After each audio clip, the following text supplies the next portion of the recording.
দর্শক আমন্ত্রণ channel I round table powered by Swapno. আমি তারিকুল ইসলাম মাসুম আছি আপনাদের সঙ্গে। যে যেখান থেকে যুক্ত হয়েছেন শুভেচ্ছা সবাইকে। ভালো আছেন সেই প্রত্যাশা রেখে শুরু করছি আজকের অনুষ্ঠান। আলোচনার বিষয় নির্বাচন এবং বাংলাদেশের অর্থনীতি। নির্বাচন ও অর্থনীতি। অর্থনীতি একটা দেশের চালিকা শক্তি। নির্বাচনের মাধ্যমে সরকার পরিবর্তন হয়। সরকার আসবে, সরকার যাবে, সরকার থাকবে, কিন্তু অর্থনৈতিক অবস্থা যদি সুদৃঢ় না হয় তাহলে দেশের মানুষকে না খেয়ে থাকতে হয়। সুদৃঢ় অর্থনীতির আশ্বাস সব রাজনৈতিক দলই দিচ্ছে, আগেও যারা ছিলেন, এখনও যারা আছেন, ভবিষ্যতে যারা আসবেন। অর্থনীতির অবস্থা কী, ব্যবসা বাণিজ্যের কী অবস্থা, এসব বিষয়ে আলোচনা হবে এই রাউন্ড টেবিলে। আমাদের সাথে স্টুডিওতে আলোচনার জন্য উপস্থিত আছেন ডক্টর জামাল উদ্দিন আহমেদ, সাবেক চেয়ারম্যান জনতা ব্যাংক এবং সাবেক সাধারণ সম্পাদক বাংলাদেশ অর্থনীতি সমিতি। আমাদের সাথে আরও আছেন professor doctor M A Rashid, senior research fellow, North South University. আমার ডান দিকে আছেন মোহাম্মদ লোকমান হোসেন আকাশ, বিশিষ্ট ব্যবসায়ী এবং ব্যবস্থাপনা পরিচালক ভিস্তা ইলেকট্রনিক্স। আমার সর্বডানে আছেন শহীদুল ইসলাম হাওলাদার, ব্যবস্থাপনা পরিচালক, হাওলাদার গ্রুপ, বিশিষ্ট ব্যবসায়ী। আপনাদের কাছ থেকে ব্যবসা বাণিজ্যের খবর জানব, সাবেক ব্যাংকের চেয়ারম্যানের কাছ থেকে দেখব অর্থনীতির খবর, আর প্রফেসর সাহেবের কাছ থেকে সারা বিশ্বের সব কিছু জানব।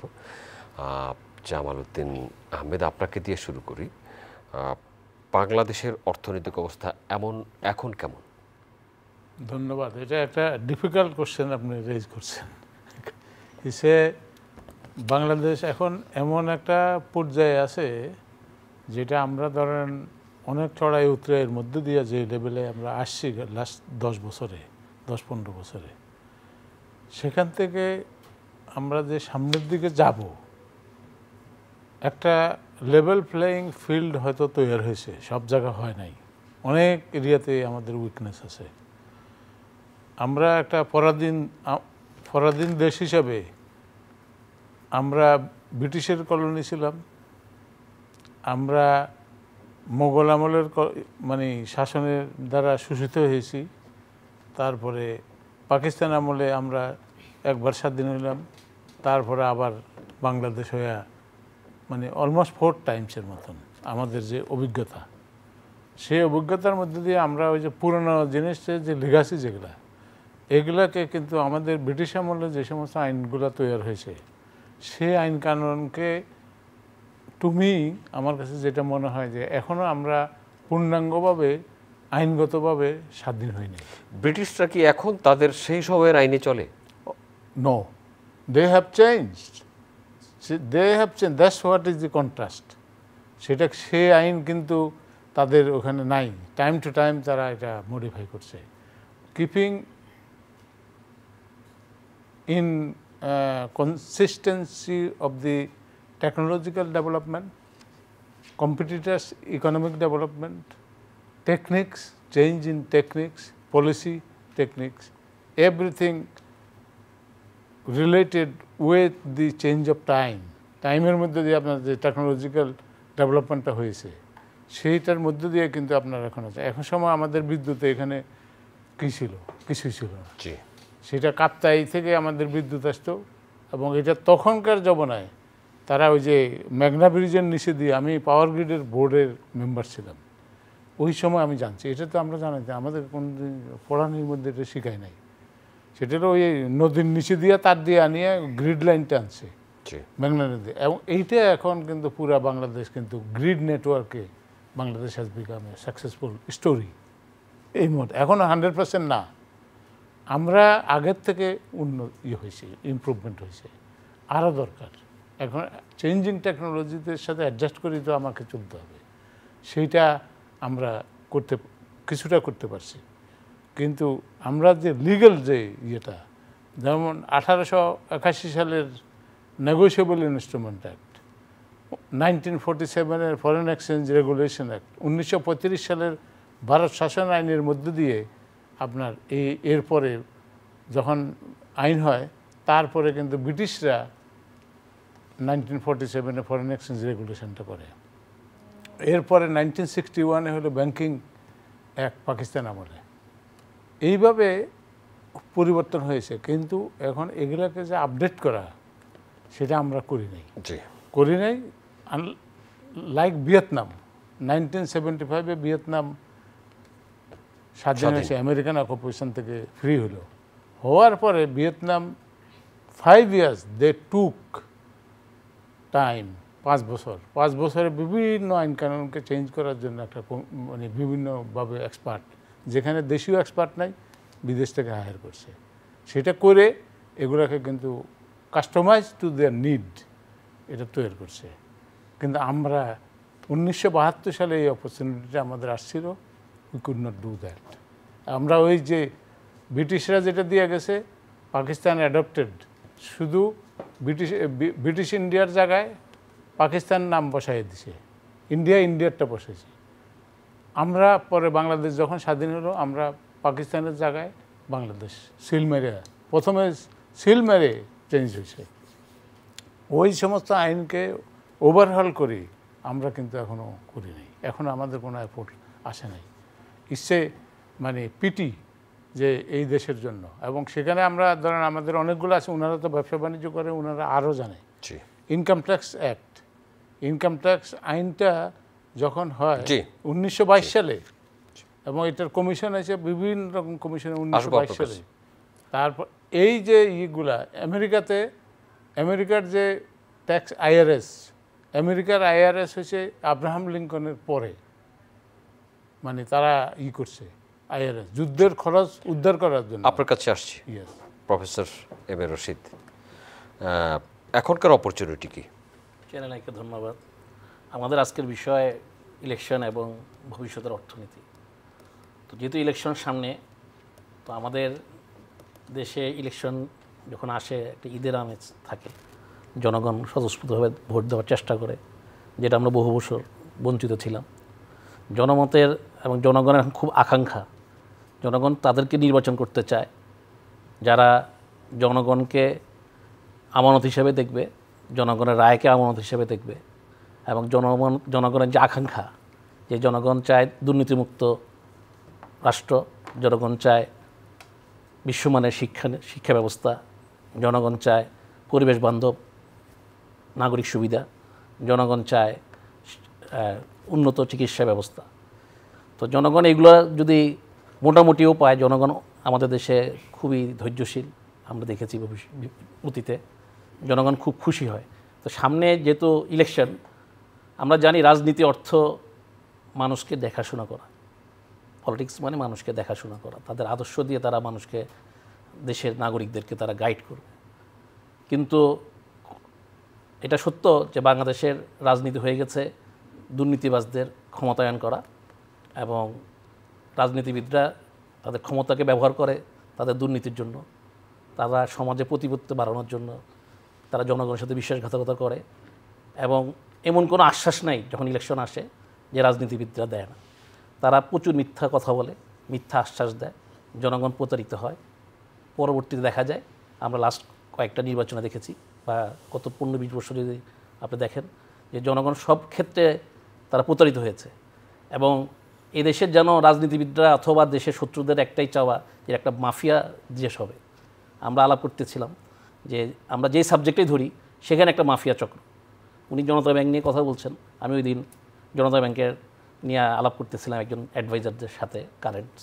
উনি বলতেছিল শুধু জনতা ব্যাংকে 27,000 কোটি টাকা লোপাট হয়েছে সালমান এফ রহমানের মাধ্যমে। একটা ব্যাংকে একজন অ্যাডভাইজার বলছেন সার্ভিং যে 27,000 কোটি টাকা লোপাট হয়েছে, তাহলে বাকি ব্যাংকগুলার যেটাই ধরবেন সেখানেই আপনারা দেখবেন। গতকালকে আমি একটা প্রতিবেদন দেখতেছিলাম যে শুধু সাব রেজিস্ট্রারদেরকে নিয়ে একটু একটা অনলাইনে প্রতিবেদন দেখলাম যে 6 জনকে সে 10-15 মিনিটে আমি দেখলাম যে 6 জনকে সে বের করলো যারা 71-এ 5 বছর 4 বছর বয়স ছিল, অথচ তাদেরকে মুক্তিযুদ্ধের কোটায় সাব রেজিস্ট্রার করা হয়েছে। এবং এটা যখন প্রতিবেদন হয়েছে, যখন জমা দেওয়া হয়েছে, তখন এই সাব রেজিস্ট্রারদেরকে কী হয়েছে, পানিশমেন্ট হিসেবে ট্রান্সফার করা হয়েছে। তো বাংলাদেশের দুর্নীতিপরায়ণদের সর্বোচ্চ শাস্তি হলো এক জায়গা থেকে আরেক জায়গায় বদলি করা। এখনও আমরা জনগণ আইনের শাসন দেখতে পারেনি। জনগণের আকাঙ্ক্ষা যারা আইনের শাসন কায়েম করবে তাদেরকে নির্বাচিত করা, এবং নির্বাচনে জনগণের যে স্বপ্ন তৈরি হয়েছে, যে বহু বছর অ্যাবসেন্ট ছিল, সেই স্বপ্ন আমি মনে করি জনগণ যদি তাদেরকে সামনে পায়, যাদের চরিত্র পরিষ্কার, যাদের ব্যাকগ্রাউন্ড পরিষ্কার, যারা committed two society, committed two আমাদের পপুলেশনের জন্য, এবং যারা উচ্চশিক্ষিত, তাদেরকে যদি জনগণ সাথে পায়, নির্বাচিত করতে পারে, তাহলে নির্বাচনটা আমাদের দেশে কাজে আসবে। অন্যথায় আমরা আগেও দেখেছি, এই সরকারের আগে সরকারও দেখেছি যে 5 বার আমরা দুর্নীতি চ্যাম্পিয়ন হয়েছিলাম আওয়ামী লীগ সরকারের আগে সরকারগুলোতে। তো এই দুর্নীতিতে আমরা চ্যাম্পিয়ন হতে চাই না, আমরা দুর্নীতিমুক্ত চাই। এবং অর্থনীতির যে পরের পোর্শনটা আমরা আজকে এনেছি, যে অর্থনীতির প্রথম বৈশিষ্ট্য হলো ব্যবসা বাণিজ্য যেন হয়, সেই ধরনের একটা পরিবেশ তৈরি করা। সরকারের কাজ হলো ওরকম একটা পরিবেশ তৈরি করা, যেই পরিবেশে ব্যবসায়ীরা ব্যবসা করতে উদ্যোগী হয়, লোকাল উদ্যোক্তারা যেন তারা সুযোগ সুবিধা পায়। এবং সর্বোচ্চ, যেহেতু আমরা একটা পিছিয়ে থাকা দেশ, আমাদের দরকার বহির্বিশ্ব থেকে ইনভেস্টমেন্ট আনা। আমি আরেকটা পয়েন্ট বলতে চাই যে বাংলাদেশের বিনিয়োগের মধ্যে আমি দেখেছি যে শুধু জাপানেই $200 বিলিয়ন ইনভেস্টমেন্ট করার কথা, এবং জাপান বিগত সরকারের আমলেই 2500-এর সে ইকোনমি জোন তারা তৈরি করেছে, এবং তারা সেই ইনভেস্টমেন্টটা তারা বাংলাদেশে করতে পারেনি, মানে সরকারের ব্যর্থতার কারণে। ধন্যবাদ আপনাকে। চায়নাও আমি আরেকটা পয়েন্ট বলতে চাই, চায়নাও $100 বিলিয়ন ইনভেস্ট করতে চায়, সেখানেও তা হয়নি। ধন্যবাদ আপনাকে। লোকমান হোসেন আকাশ, আপনি তো এই যে কথাগুলো বললেন, উদ্যোক্তাদের কথা বললেন, বাণিজ্যের কথা বললেন, বিনিয়োগের কথা বললেন, এক্সপোর্টের কথা বললেন। আপনি একজন উদ্যোক্তা, বাংলাদেশের উদ্যোক্তাদের জন্য সুবিধা বেশি না ব্যবসায়ীদের জন্য সুবিধা বেশি? অ্যাকচুয়ালি এখানে উদ্যোক্তা বলতে আমি মনে করি যে আমরা যারা প্রোডাকশন সেক্টরে কাজ করি, ট্রেডার বলতে হচ্ছে যে আপনি বলছেন যে ব্যবসায়ী। জি, আচ্ছা, এখন আসলে পলিটিক্সও কিন্তু একটা ব্যবসা হয়ে গেছে, বুঝছেন, মানে এই জন্য তো ওইটার সাথে আমি বলি যে যেমন আমাদের প্রোডাক্টিভিটি এমনিতেই 50% ডাউন। কেন ডাউন? এর মূল কারণ কিন্তু একটাই হচ্ছে পলিটিক্স এবং আমাদের এখানকার এই পলিসি। সেটা হচ্ছে যে দেখেন, যখন ইলেকশন হয়, ইলেকশনের 6 মাস আগে থেকে সব কিছু স্থবির, ইলেকশনের পরে আবার 6 মাস স্থবির। তার মানে 5 বছরের মধ্যে আমি কিন্তু 1 বছর এমনি আউট। তার মানে আমার স্থবির থাকবে কেন? স্থবির মানে যে আপনার এখন দেখবেন যে ব্যাংক ঠিকমতো ফান্ডিং করবে না, ব্যাংক মনে করবে যে এই টাকা পলিটিক্সে ঢুকবে, কেউ বিএনপি, কেউ আওয়ামী লীগ, কেউ জামাত, কেউ জাতীয় পার্টি নিয়ে এসে টাকা দিবে না, আবার ব্যাড ডেপ্ট হবে। আপনার যেমন 27,000 কোটি টাকা একটা ব্যাংক লোপাট করেছে একটা ব্যাংক থেকে। তো 27,000 কোটি টাকা যদি আমাকে আপনি র ম্যাটেরিয়ালসের জন্য সাপোর্ট দেন, আমি মিনিমাম 2 গুণ এটাকে টার্নওভার করতে পারবো, অর্থাৎ 54,000 কোটি টাকার এক্সপোর্ট আমি করতে পারবো, অর্থাৎ $5 বিলিয়ন কিন্তু এই টাকা দিয়ে সম্ভব। আপনি দেখেন যে গ্লোবাল যে ব্যাকওয়ার্ড লিঙ্কেজ, যদিও আমার দেশ স্ট্রং না, কিন্তু আপনি পার্শ্ববর্তী যে দেশগুলো, যেমন ভাই বললেন ভিয়েতনামের কথা, ভিয়েতনাম 2003 সালে তার এক্সপোর্ট ছিল মাত্র $13 বিলিয়ন, 2024-এ এসে তার এক্সপোর্ট হচ্ছে $405 বিলিয়ন।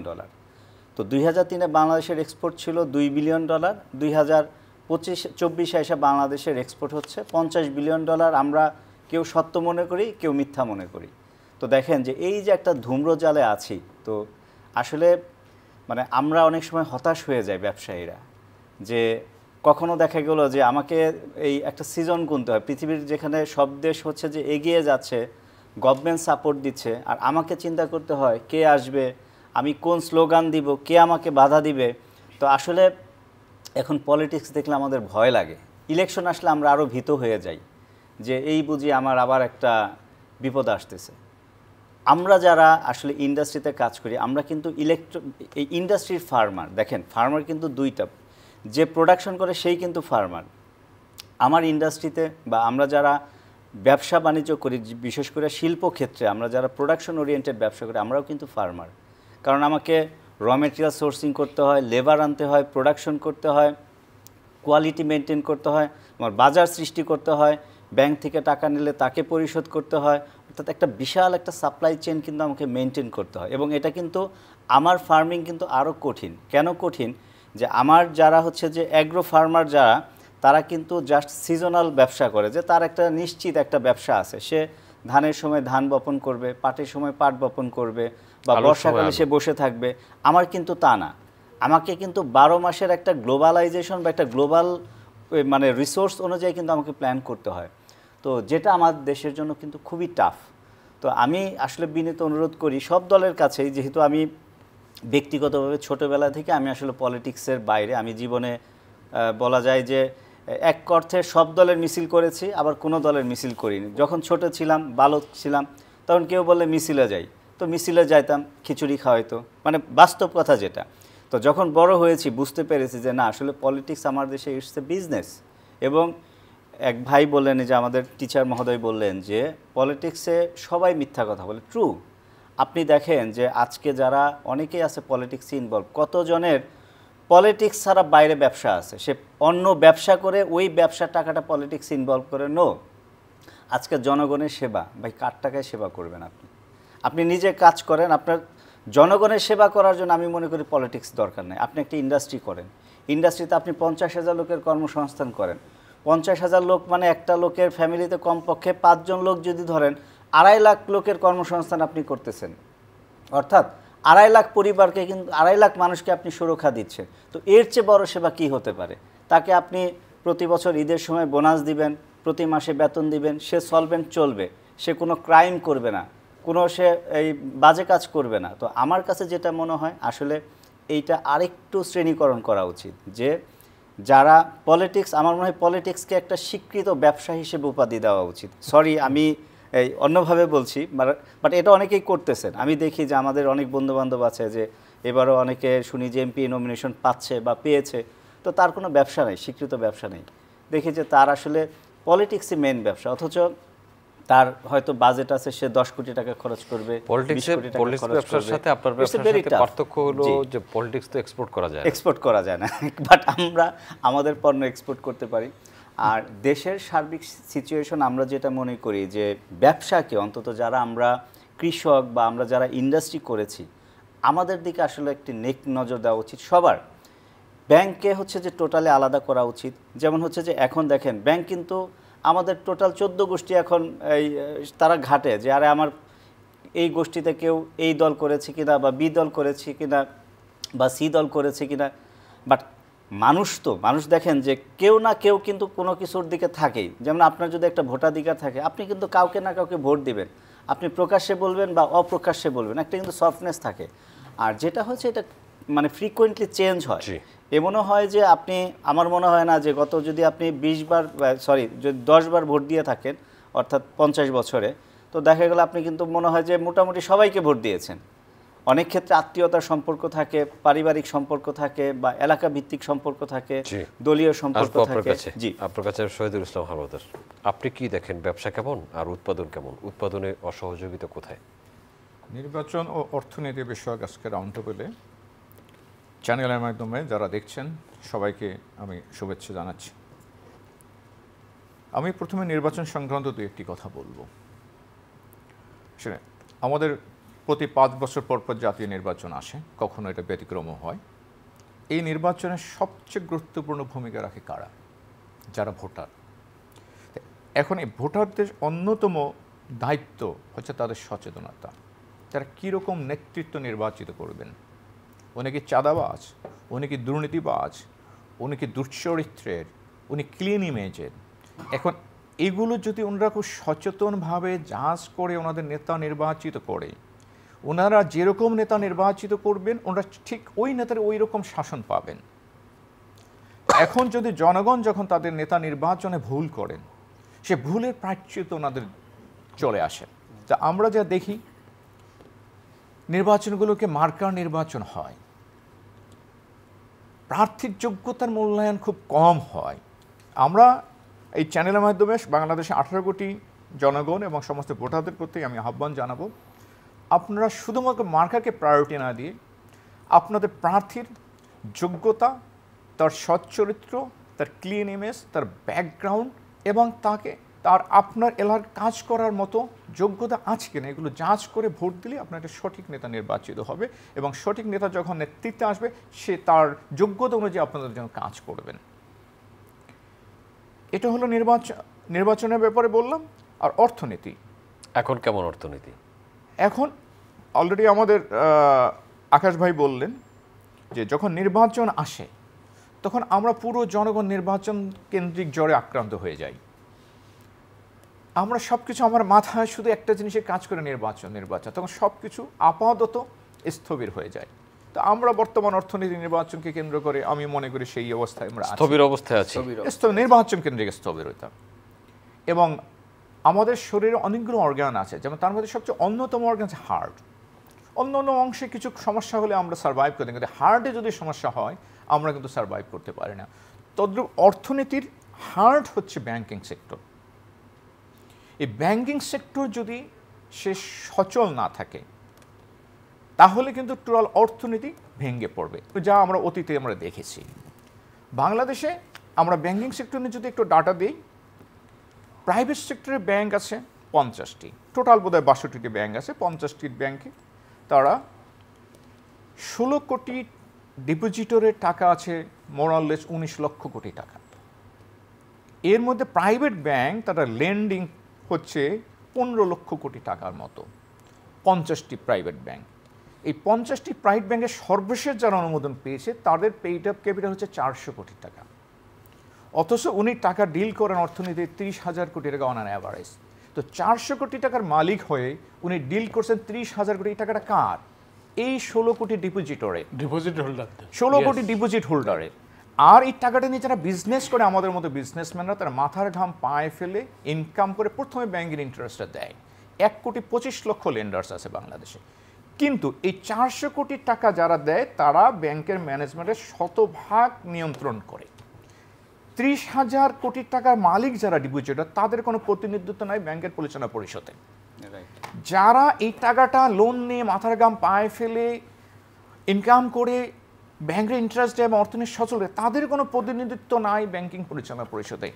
ইভেন কি মনিটরিং অথরিটি হিসেবে বা কোঅর্ডিনেটিং অথরিটি সরকারের কোনো প্রতিনিধিত্ব নাই প্রাইভেট ব্যাংকগুলোতে। তো আমাদের প্রস্তাব হচ্ছে এটা যদি স্টেক হোল্ডারদের প্রপোর্শনেট প্রতিনিধিত্ব এনশিওর করা যেত, সে ফর ডিপোজিটরদের 30% শেয়ারিং ম্যানেজমেন্টে থাকতো বোর্ড অফ ডিরেক্টরসে, লেন্ডার্সের 30% শেয়ার হোল্ডিং বোর্ড অফ ডিরেক্টরসে থাকতো, এবং গভর্নমেন্ট কোঅর্ডিনেটিং অথরিটি হিসেবে 10% প্রতিনিধিত্ব থাকতো। বাকি 30% যারা 400 কোটি টাকা দিয়েছে তাদের পার্সেন্টেজ কিন্তু 0.1%ও না, তাদের 30% থাকতো। সেক্ষেত্রে একটা চেক অ্যান্ড ব্যালেন্স হতো। এই দুর্নীতি এভাবে মাথা জেগে বসতে পারতো না। আপনি যদি খবর নিয়ে দেখেন যতগুলো ডিফল্ট হয়েছে, ম্যাক্সিমাম লোন কোনো না কোনো ব্যাংকের মালিক পক্ষের রেফারেন্সে দেয়া। এবং তারা কি করে, একটি প্রপার্টি ভ্যালুয়েশন সে ফর 10 কোটি টাকা, যদি মালিক পক্ষ তাকে লোন দিতে চায় সেটা 100 কোটি টাকা ভ্যালুয়েশন করে ফেলে। যদি দিতে না চায় 10 কোটি টাকা ভ্যালুয়েশন করে 1 কোটি টাকা। কেন? ওই সার্ভেয়ারকে অ্যাপয়েন্ট করে ব্যাংক। তো আমাদের প্রস্তাব হচ্ছে এই সার্ভেয়ার অ্যাপয়েন্টমেন্ট সিস্টেমটা সেন্ট্রাল ব্যাংকের কন্ট্রোলে থাকা উচিত। আরেকটি হচ্ছে সমগ্র বিশ্বে লোন দেওয়ার একটা অন্যতম ফ্যাক্টর হচ্ছে আপনি যে প্রপোজালটা দিচ্ছেন সেটার ইভ্যালুয়েশন। এই যে প্রপার ইভ্যালুয়েশন কোনো ব্যাংক করছে না। এই ইভ্যালুয়েশনটা যদি সেন্ট্রাল ব্যাংকের আন্ডারে থাকে, যদি এক্সপার্ট দ্বারা ইভ্যালুয়েশন হয়, ওই ইভ্যালুয়েশনের সমস্ত ব্যাংক বাংলাদেশের পারমিশন সমস্ত ব্যাংক ইভ্যালুয়েশনটা মেনে নেবে। এবং ভ্যালুয়েশনে যদি সেন্ট্রাল ব্যাংকের আন্ডারে ভ্যালুয়েশন কোম্পানি ভ্যালুয়েশন করে, একটা ভ্যালুয়েশন দিয়ে সমস্ত ব্যাংক ওই ভ্যালুয়েশনটা মেনে নেবে। সেক্ষেত্রে এই 4টা গ্রুপ, ডিপোজিটর, লেন্ডার্স, গভর্নমেন্ট এবং উদ্যোক্তা, 4টা গ্রুপের যেখানে স্টেক হোল্ডার পরিচালনা বোর্ড থাকবে, তারা সবাই মিলে একসাথে করাপশন করতে পারবে না। তাহলে ব্যাংকিং সেক্টরে এত অনিয়ম হবে না, এত ডিফল্ট হবে না। আমাদের 15 লক্ষ কোটি টাকা ব্যাংকিং সেক্টরের লোন ডিফল্টের মধ্যে সরকারি বেসরকারি মিলে এখন আছে প্রায় মোরাললেস 4.5 লক্ষ কোটি টাকার উপরে। এর মধ্যে প্রায় মাত্র 10টি বিজনেস হাউসের কাছে আছে 2,80,000 কোটি টাকা। এবং অতীতে আমরা দেখেছি যারা ইনফ্লুয়েন্সিয়াল, তারা তাদের ইনফ্লুয়েন্সটাকে অবৈধভাবে ব্যবহার করে বিভিন্ন সুযোগ, যেমন একটা 500 কোটি টাকা হলে আপনি এই ফ্যাসিলিটিস পাবেন লোন নিলে, 50 কোটি টাকা হলে আপনি এই ফ্যাসিলিটি, এর নিচে যারা সাধারণ লোন গ্রহীত কোনো ফ্যাসিলিটিস পাবে না। তো এই সিস্টেমের বাংলাদেশে যদি 50টা প্রাইভেট ব্যাংক ধরে 20 জন করে ডিরেক্টর ধরি, তো ডিরেক্টরের সংখ্যা 1000। তো 1000 লোক আমার 19 লক্ষ কোটি টাকারই অ্যাবিউজ করতেছে, সরি টু সে। তো এই সিস্টেমের পরিবর্তন আসতে হবে। আমাদের যদি একটা সঠিক ব্যাংকিং স্ট্রাকচার না থাকে, পরিচালনা পদ্ধতি না থাকে, তাহলে আমরা এই ব্যাকলগ থেকে আমরা বের হয়ে আসতে পারবো না। সেক্ষেত্রে এটার খুব জরুরি দরকার এই ব্যাংকিং রিফরমেশন। ধন্যবাদ আপনাকে। আসবো আপনার কাছে জামালউদ্দিন আহমেদ। ব্যাংক বিষয়ে অনেক গুরুত্বপূর্ণ কথা বললেন, একটা হিসাব দিয়ে দিলেন। আপনার মতে কি?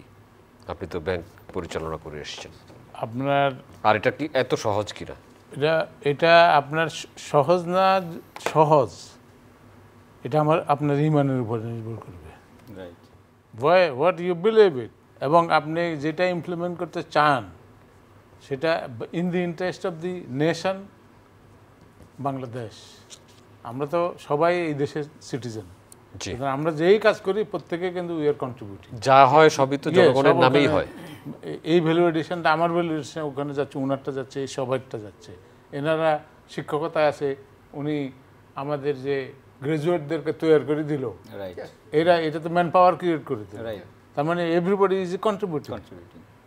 ব্যাংকিংয়ে উনি যে পয়েন্টগুলো বলছে যে এটা যে ফান্ডামেন্টাল পয়েন্ট, জি, ব্যাংক বেসড ইকোনমি এবং মার্কেট বেসড ইকোনমি, ফাইন্যান্সিয়াল সিস্টেমটাকে যদি আপনি চালাইতে হয়, আপনি ব্যাংক বেসড ইকোনমি দিয়া বেশি দূর পর্যন্ত যাইতে পারে না রাইট, একটা দেশ। সেটার জন্য আপনি বন্ড মার্কেট আছে, ফাইন্যান্সিয়াল ইনস্ট্রুমেন্টসগুলো যেগুলো, সব ইনস্ট্রুমেন্ট কিন্তু আমরা এক্সস্ট করি নাই। স্টক মার্কেট আমরা উই ডিড নট ডেভেলপ, যেটা হয়েছে এটা তার নিজের ন্যাচারাল প্রসেসে হয়েছে, ইন্ডিভিজুয়াল পার্সনদের ভিত্তিতে। কিন্তু রাষ্ট্রের এখানে যে কন্ট্রিবিউশন, রেগুলেটরি ইনস্টিটিউশনের যে কন্ট্রিবিউশন, এটা ভেরি লিটল, ভেরি লিটল। আমি তো ব্যাংকের চেয়ারম্যান ছিলাম, আমি 11 মাস ছিলাম চেয়ারম্যান। জি, আপনি যদি রিয়ালিটি করতে যেতে, তো এটা তো একটা টেলিভিশনের ব্রডকাস্ট হতেছে, আমি এটা বলতে চাই না, কিন্তু চেয়ারম্যানের উপরে বিভিন্ন রকমের ঊর্ধ্বচাপ, নিম্নচাপ, পার্শ্বচাপ, ওকে। এই যে চাপগুলোর মধ্যে দিয়ে ওই চেয়ারম্যান তার কিন্তু যে মেরিট, কেসের যে মেরিট, সেটা নিয়ে আমি একটা কাহিনী বলি। সেটা হলো যে এক লোক আপনার এই যে একটা কোল ফায়ার জেনারেশনের জন্য আমি যখন চেয়ারম্যান ছিলাম 4,800 কোটি টাকার, 4,800 কোটি। কমার্শিয়াল ব্যাংক, এই কমার্শিয়াল ব্যাংক ক্যানট, এটা তো এই আপনার শর্ট টার্ম লোনের উপরে বেসড। কমার্শিয়াল ব্যাংকে কিন্তু আপনার বড় লং টার্ম লোন দিতে পারে না। তাইলে আমি এটা দিব কীভাবে? আমার তো মাথা গরম হয়। তখন আমি 2টা ডাইরেক্টরে আমার ট্রাস্ট ছিল, সে আমাদের একই হলের আমরা ছাত্র, একজন একই ডিপার্টমেন্টের। তো 2 জনের আমি বললাম যে ভাই তোমরা একটু এটা পড়িয়ে আসিও, I am not influencing you, তোমরা পড়িয়ে আসো, পড়িয়ে আসার পরে তোমাদের বক্তব্যটা দিবা। বোর্ডের চেয়ারম্যান তো ক্যানট ডিসাইড, এটা তো সব ডাইরেক্টরদেরকে আপনি জিজ্ঞাসা করতে হয়। এবং ওইখানে যদি একটা ডাইরেক্টর কারোর সাথে লিঙ্কড হয়ে একটা গ্রুপের হয়ে, এবং তাকে যে অ্যাপয়েন্টমেন্টটা দিছে তার তো ওই অ্যাপয়েন্টমেন্টের তার এলিজিবিলিটি নাই, he can't sit with me as a director even, কিন্তু তাকে তো এখানে দিছেন আপনি, এটা দিছে। এই যে বোর্ডের যে ডাইরেক্টরদের যে terms of reference, I was at the central bank board also. Central ব্যাংকের বোর্ডেও কোনো টার্মস অফ রেফারেন্স নাই কোনো ডাইরেক্টর অ্যাপয়েন্টমেন্টের। একটা ছোট্ট জিজ্ঞাসা, আমাদের এই আলোচনার মধ্যে 27,000 কোটি টাকার একটা কথা এসছে সালমান এফ রহমানের ক্ষেত্রে এবং এই জনতা ব্যাংকের, সেটি কিভাবে হয়েছে বা কেন হয়েছে? এটা কোন সময়? আমার সময় হয় নাই, আমার সময় আমি তো ভেরি শর্ট টাইম। এবং এটা আর সালমান, আমি বেক্সিমকো গ্রুপে চাকরিতে ছিলাম, যে কারণে তারা আমাকে চিনে আগের থেকে।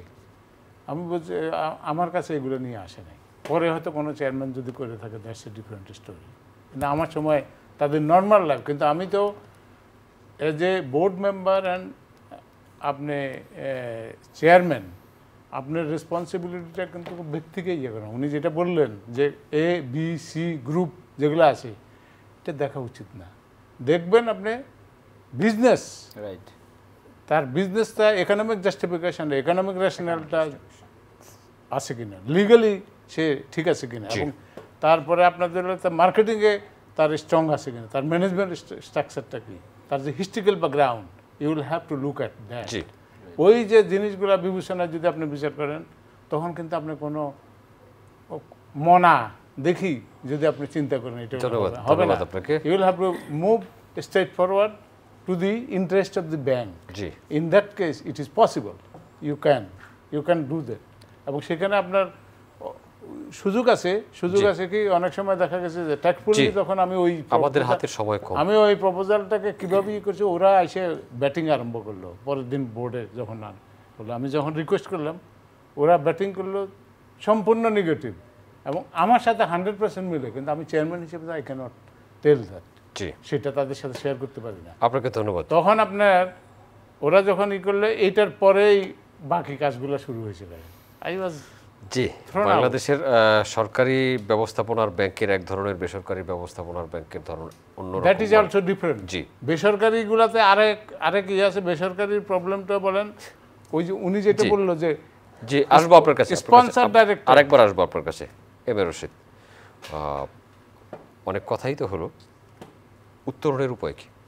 আমি একটু বলবো যে আমাদের দেশ এখন যে ইকোনমিতে দাঁড়িয়ে আছে, এটার সাথে আমাদের মধ্যপ্রাচ্য বা রেমিটেন্স যে শ্রমিকরা আনে, গার্মেন্টস থেকে যে শ্রমিকরা পরিশ্রম করে রেমিটেন্স আনে, এবং ওনাদের মতো উদ্যোক্তারা যারা বাংলাদেশে ব্যবসা অথবা ইন্ডাস্ট্রি তৈরি করে জনগণের বেকার সমস্যা সমাধান করছে এবং দেশকে একটা কার্যক্ষম রাষ্ট্র হিসেবে তারা অগ্রণী ভূমিকা পালন করছে।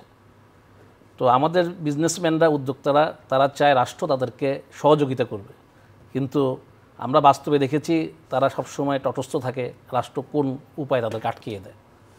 আমরা যদি পার্শ্ববর্তী দেশ ভারতকে দেখি, আমরা দেখব যে ভারতের মধ্যে কোনো একটা পণ্য ঢুকাতে হলে ওখানে হাজার রকমের চেক থাকে, এবং যেইটা তাদের ব্যবসায়ীদের স্বার্থ, সেই স্বার্থকে লঙ্ঘন করে কোনো বিজনেস ভারতে ঢুকতে দেওয়া হয় না, এবং কোনো আপনি যদি এক্সপোর্ট করবেন সেই প্রোডাক্ট ওখানে ঢুকতে পারবে না যতক্ষণ না ওখানে ওইটা ল্যাক না থাকে, স্টেট এটা প্রোটেক্ট করে। কিন্তু বাংলাদেশে এই প্রোটেকশনটা নাই।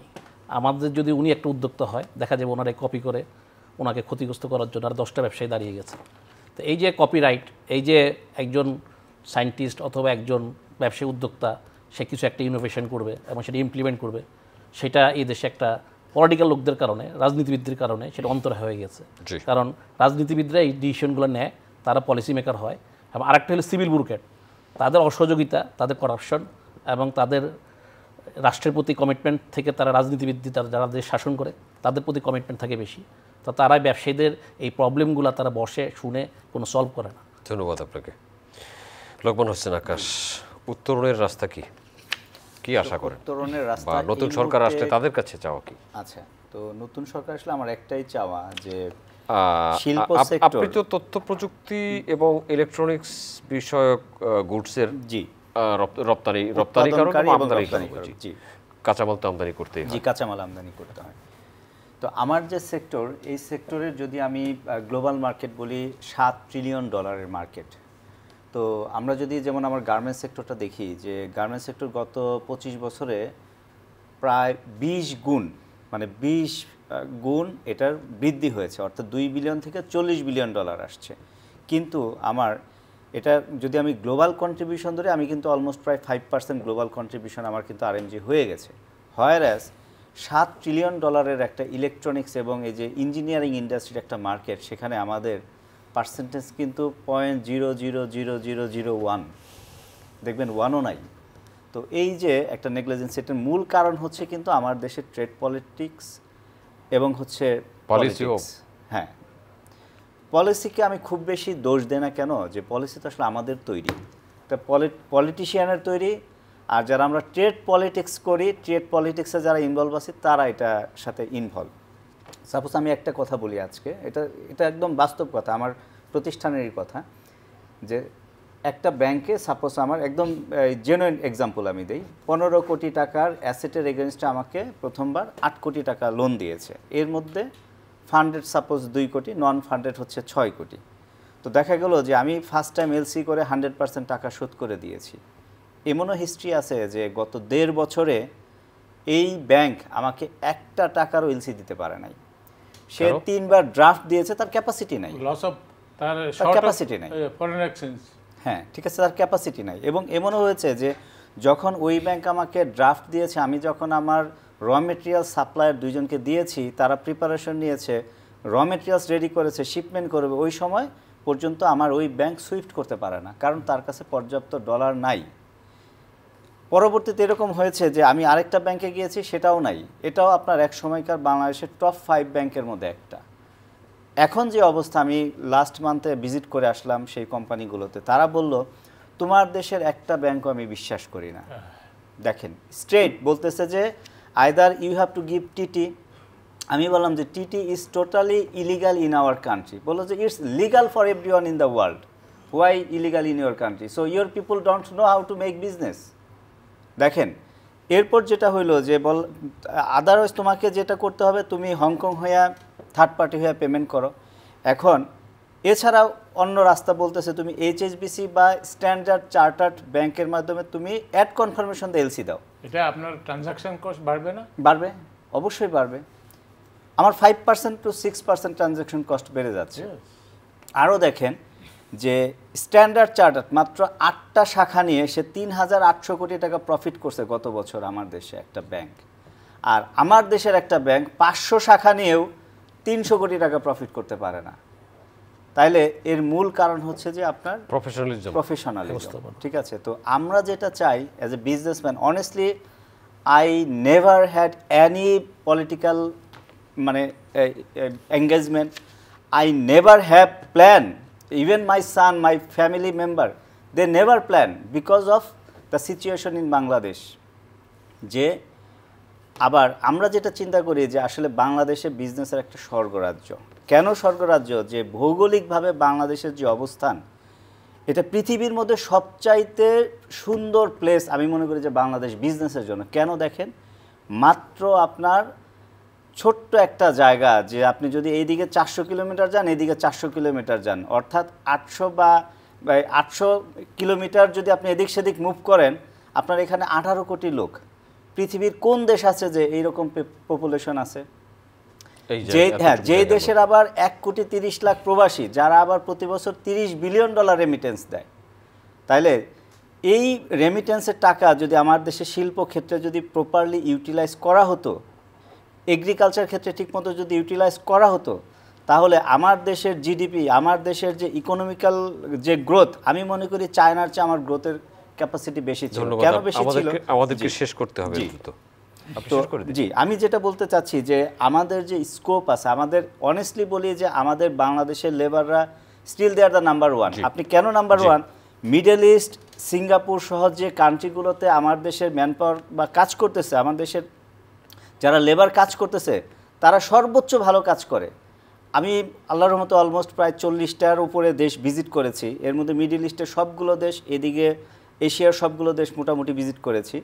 তো দেখেন যে বিশেষ করে সিঙ্গাপুর, তারপর মালয়েশিয়া, এদিকে UAE, সৌদি আরব, কাতার, কুয়েত, বাহরাইন, প্রত্যেকটা দেশের যে ইকোনমিক্যাল ডেভেলপমেন্ট বা যে ইনফ্রাস্ট্রাকচার ডেভেলপমেন্ট, এর অলমোস্ট 60% অবদান বাংলাদেশি ওয়ার্কার। ধন্যবাদ আপনাকে। আমাদের এই ওয়ার্কার বা আমাদের এই টেকনিশিয়ানকে আমরা আসলে কাজে লাগাতে পারছি না, এটাই ব্যর্থতা। কেন পারছি না? ব্যর্থতা ঢাকার জন্য কি করতে হবে? আমি রাজনীতির ক্ষেত্রে আমাদের সম্মানিত আকাশ ভাইয়ের একটু কন্ট্রাস্ট কথা বলবো। যে আমরা অনেকেই একটা মাইন্ডসেট নিয়ে থাকি যে রাজনীতি ভালো লোকেরা করতে পারে না বা টিকে থাকতে পারে না।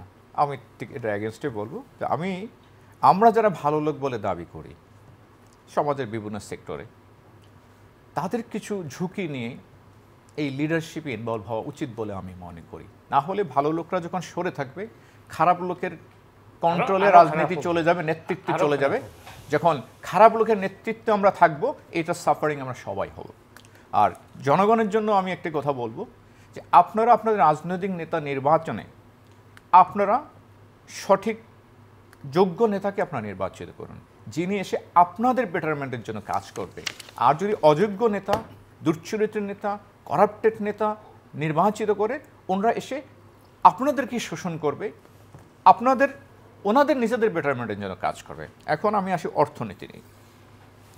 আমাদের দেশের রেভিনিউর অন্যতম দুটি সেক্টর হচ্ছে, একটা হচ্ছে এক্সপোর্ট, এর মধ্যে অন্যতম হচ্ছে গার্মেন্টস, আর এটা হচ্ছে NRB। আমাদের সারা পৃথিবীতে আমরা বলে 1.5 থেকে 2 কোটি আমার NRB থাকে। ওনারা যে টাকাটা আমাদের পাঠান প্রতি মাসে, প্রতিদিনে, এটা আমাদের অর্থনীতির একটা অন্যতম ব্যাকবোন। এই দুটো জিনিসের উপর বসে থাকলে আমাদের চলবে না। আমাদের নতুন নতুন সেক্টরকে আমাদের সোর্স করতে হবে। তার মধ্যে এখন সারা বিশ্বে একটা অন্যতম বড় সেক্টর, এটার ব্যাপারে অলরেডি গভর্নমেন্ট আমাদের হয়তো কিছু ইনিশিয়েটিভ নিয়েছে। সো ফর আই নো, আমাদের মিস্টার আশিক সাহেব বিটার দায়িত্ব নেওয়ার পরে, দ্যাট ইজ সেমিকন্ডাক্টর ইন্ডাস্ট্রি। আমাদের ভাই ইলেকট্রনিক্স আইটেমে আছে। যে কোনো ইলেকট্রনিক্সের মস্তিষ্ক হচ্ছে দিস দ্য সেমিকন্ডাক্টর। আমাদের রাষ্ট্রকে এটা নিয়ে এখন থেকেই ভাবতে হবে, সঠিক পরিকল্পনা প্রণয়ন করে অল্প সময়ের মধ্যে এটাকে আমাদের উদ্যোগে চলে যেতে হবে। তা এই সেমিকন্ডাক্টর ইন্ডাস্ট্রি ছাড়া কোনো দেশ ইলেকট্রিক্যাল ইলেকট্রনিক্স প্রোডাক্টে স্বনির্ভর হওয়া সম্ভব নয়। তাই এটা আমি আজকের চ্যানেলের মধ্যে আমাদের সরকারকে এবং যথাযথ কর্তৃপক্ষকে আমি অনুরোধ জানাবো এটার ব্যাপারে সঠিক পদক্ষেপ নেওয়ার জন্য। আর একটা হচ্ছে স্কিল ম্যান পাওয়ার। আমাদের দেশে প্রচুর লোক বিদেশে যায় আনস্কিল হিসেবে, বিশেষ করে আমার বাড়ি গ্রেটার ফরিদপুরে, মাদারীপুরে, এখান থেকে লক্ষ লক্ষ লোক ইতালি যায় জীবনের ঝুঁকি নিয়ে। বহু লোক যাওয়ার পথেই মারা যায়, কেউ লিবিয়া হয়ে যায়, কেউ সমুদ্র পথে যায়। তা এটা যদি আমাদের সরকার এবং আমরা যারা উদ্যোক্তা আমরা যদি সমন্বিতভাবে একটা প্ল্যান করে তাদেরকে পাঠাই, স্কিল ডেভেলপমেন্ট আন্ডার পাঠাই, আপনি শুনে অবাক হবেন এই যে চোরাই পথে যায়, ইলিগাল পথে যায়, জীবনের ঝুঁকি রাস্তায় মারা যায়, তার কত টাকা দিয়ে যায় জানেন? 15 লাখ 20 লাখ টাকা দিয়ে তারা যায়। অথচ এটা যদি প্ল্যান অনুযায়ী করা যায়, তাদের ট্রেন করা যায়, এটা লেস দ্যান 10 এর নিচে সময় সম্ভব। শেষ হয়ে গেল। Shahidul Islam Howlader, Lokman Hossain Akkas, professor M A Rashid, Jamal Uddin Ahmed, আপনাদেরকে অসংখ্য ধন্যবাদ। সম্মানিত দর্শক, এতক্ষণ আমাদের সাথে থাকার জন্য কৃতজ্ঞতা। আগামী অনুষ্ঠান দেখার আমন্ত্রণ রইল। দেখা হতে পারে সেই অনুষ্ঠানে। ভালো থাকবেন সবাই। আপনাদের সবার জন্য অনেক অনেক শুভকামনা।